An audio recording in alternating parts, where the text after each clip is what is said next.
But wait, can you pause the time?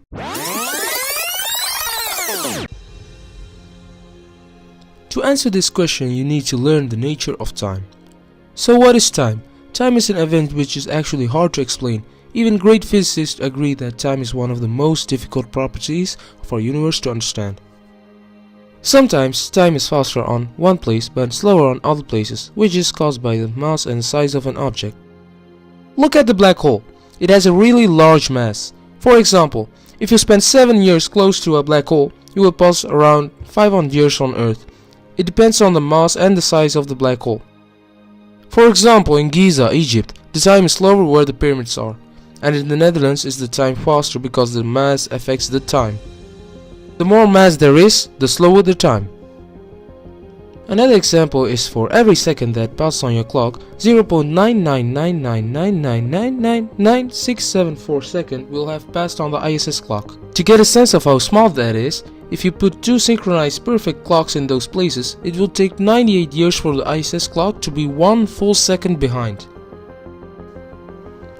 So this shows that time is different everywhere. Even on Earth, time differs from place to place. The universe and time didn't exist forever. There was a beginning for everything that does exist, has existed, and will be existing. How did everything start?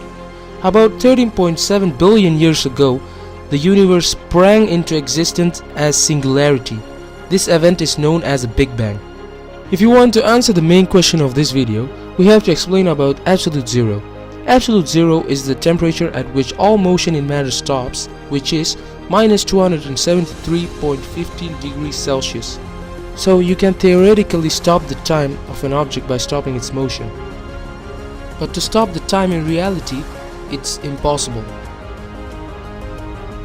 But if you could stop the time hypothetically, it won't be like Hollywood movies where one person moves and the others don't. But in real life, if it was possible, everything will freeze, even the atoms would freeze. If you stop the time for a period, let's take the example, we stop the time for 10 seconds. But to calculate that 10 seconds, we need time. But if you stop the time, we don't have time to calculate time we have stopped the time for. So this situation will create a time paradox.